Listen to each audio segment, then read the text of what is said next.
Ultimate concealed carry weapon. Well, for me, it goes even deeper than that. Um, I would call it just the ultimate pistol, period. Yeah, the ultimate pistol, period.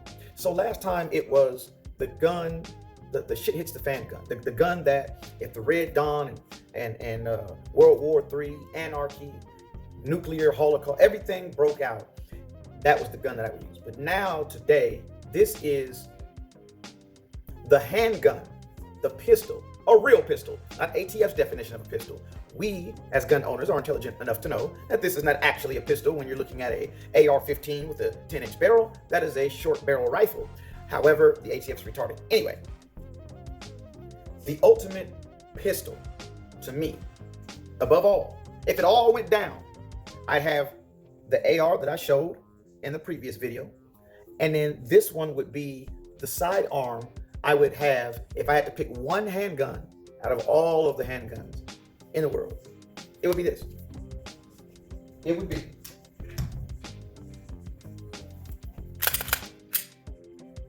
the Glock 29. Yes, not the Glock 20, not the G40 MOS. It would be the Glock 29 because this covers everything. Everything. Okay, it covers concealed carry. It can cover hunting. It can cover home defense. You name it, this has it covered. Let me explain something to you. This gun, first of all, is almost identical in size with the Glock 19, believe it or not. The Glock 19's barrel is oh so slightly longer than this. And we're talking, okay, like that noise.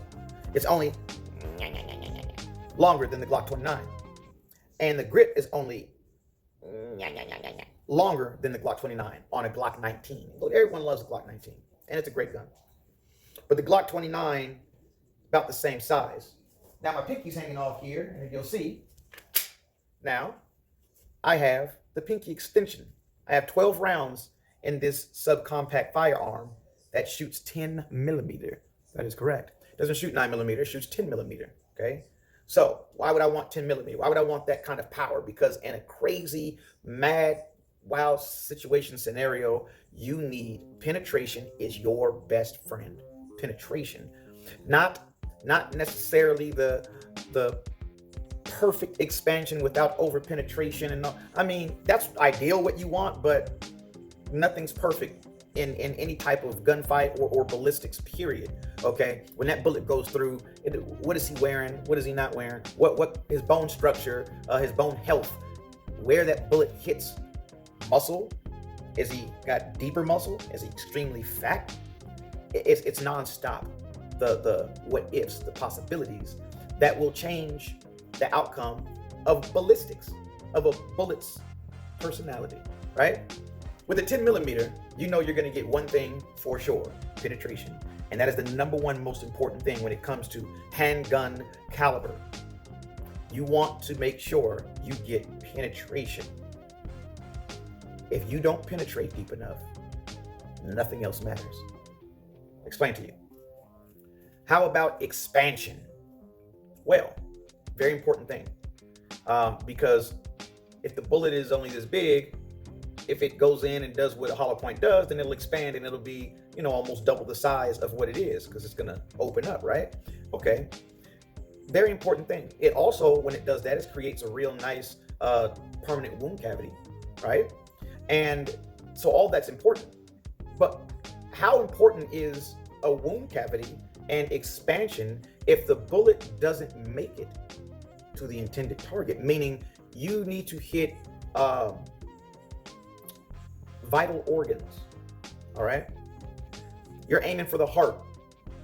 Guy's got on crazy thick clothes, whatever. He's behind something shooting at you, and you shoot through at him. It's got to go through the car door, say, then go through his thick clothing, then through his bone, and then into his heart. But if your bullet, and this isn't even just on hollow points, period, if your bullet doesn't have the depth to push through and hit that vital organ, it can open up, expand all it wants to. If it doesn't hit the vital organs, you missed everything. So penetration is number one, because if you take penetration, and you don't add in the expansion, and you don't add in the real nice size permanent wound cavity, you can still kill them. If it over penetrates like a full metal jacket, and understand that there are tons of dead human beings from full metal jacket, even our military, okay? Full metal jacket kills. It is not like a full metal jacket will not kill you. It's just that a hollow point does a better job. But a full metal jacket by itself will collapse you, right? Penetration, penetration, penetration is what is the most important part of a bullet. So, sorry for that long rant, but I had to go through that to explain why the 10 millimeter, why the Glock 29, because we don't know the situations we're going to be in. I may need to kill large game, bear, right? Elk, deer. And a Glock 20 or Glock 40 is better choice for those large animals than this, correct? However, then when you think about concealed carry, I'm going to be able to conceal carry this in any season. Spring, summer, fall, winter, it doesn't matter. I can conceal carry this. With this +2 right here, my Don Hume leather holster makes things very easy for me. I can appendix carry with no problem. He's in there, okay? He's in there. Appendix carry, no issues, no problem. I can walk around all day like this, okay? Because it's got that small little grip, so I have that ability. Now, what if I want to go larger? Because the Glock 20 is a larger gun, and some may like, well, I think the Glock 20 is a better. Well, we can get Glock 20. What makes the Glock 20 so awesome over the Glock 29? Capacity, right? Okay, well, obviously the Glock 26, the Glock 29 can do that. Okay? So now I've got 15 rounds. Okay? I got 15 rounds of 10 millimeter. And what I love about this, putting that X grip on there, what I love about this is I love bobtails. You know, if you ever shot or held a bobtail from 1911 with a bobtail, it feels so good in the hand. If you haven't felt it, you're missing out. Go to your local gun store and ask to see a bobtail and put your hand on it. It feels amazing, and this also does. So you have a freaking Glock that feels like it has a bobtail, which it kind of does here, okay? And so now you have the same capacity as a Glock 20. Now you don't have the same barrel length.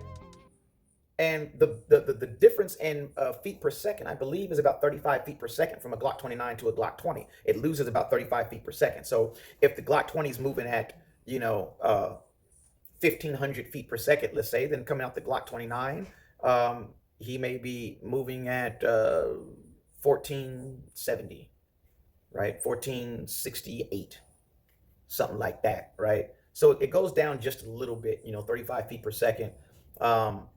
That's still good enough to drop any large game with the right 10 millimeter load. And that's the other thing. With 10 millimeter, you can get rounds that are good for humans. You can get rounds that are good for animals. This right here, that is 180 grains moving at 1,300 feet per second, or 1,350. I looked that up again. Let's go with 1,300. Because I know it's at least that for sure, but it might be 1,350.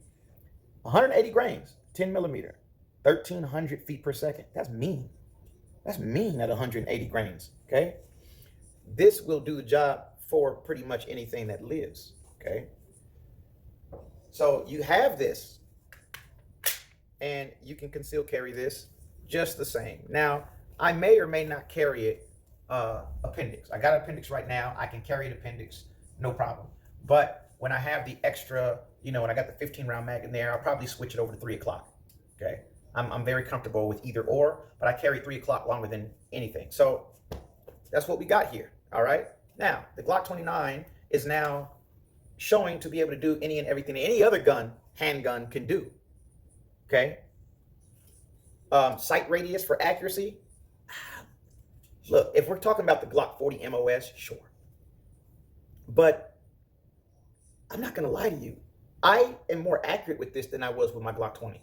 I'm more accurate with this than I am with my Glock 17 and pretty much every other gun I have besides my Glock 40. This gun is crazy accurate. And I didn't understand it because I'm like, well, wait a minute. If I got a shorter sight radius and a shorter barrel, then wouldn't the accuracy be less? Right? That's not what I'm getting. I got a shorter sight radius and I'm able to somehow be more accurate than with the larger guns. And that's something I have yet to understand why, but it's the truth. And that's how it is for me. Now, if that's different for you, then you use that in your consideration. But for me, I shoot this better than every handgun I have except for the G40 MOS. Okay. Now, I've covered everything. Concealed carry, walking around doing your thing. All right. Whether it be summertime, whether it be wintertime, where you can throw the 15-round mag in there and go, or you're out in the woods, okay, and you got your 15-round mag in here, and you go about doing your thing with the right 10mm load. All right. I've covered pretty much everything you could need a gun for, except one last thing: home protection. Home protection. Well, one thing about home protection is you need more ammo. Like the more the merrier, especially if you're shooting projectiles, handgun projectiles. And so a lot of people use AR-15s, 300 blackouts, even 223 for home protection. A lot of people use shotguns too. But a lot of people nowadays are switching to AR-15 for home defense, and they've got 30 rounds to work with. Okay. So here we go. Home protection. Okay. 30 rounds. I've covered everything. This gun can do everything. You name it, it can do it. Okay. Now we got 30 rounds, home protection. You hear something in the middle of the night, you grab this off, you rack around, okay, and you go handle business. Go find out what's going on. All right. Or if your tactics are to stay behind the door in the room and wait for them to make their move, whatever your tactics are, you do your tactics. But you got 30 rounds here to work with. Okay. And this is 10mm. This will kill you. It is mean. It's a mean machine. We've covered all bases of what a gun can do. Now, everything I just named, whatever a Glock 19 can do, this can do. Whatever a Glock 23 can do, this can do. 357 SIG, 45, you name it, whatever they can do, this can do. The only difference is, in many cases, this does it better. The best pistol, if I had to choose one of all the guns in the world, it would be this, the Glock 29. Crazy reliability, gold standard reliability, easy to clean, easy to fix if something were to go wrong. There's nothing else topping this. You've seen it here first. You heard it here first. This is my opinion, you guys. That's it. That's all. It's just my opinion. And for me, the Glock 29 is the top dog. And that's the reason why I love it so much. I bought this gun after I stopped an armed robbery attempt with my Glock 17. And I could have died in that situation. I realized that the Glock 17 and at 9mm in the situation I was in, I thought, man, I need something with more power. It scared me into that. And now that I know what I know, that's not completely necessary. You can still get it done with a 9mm, 40, 45, whatever. But that was the reason why I had got this back in 2008. And I love it. I'm glad I bought it. And it's the best concealed carry gun that I got. And to me, the best in the world. I am that I am. If I wasn't, then I'm a scam. My dad died and came back. Basically, I'm a plan. Whammy out.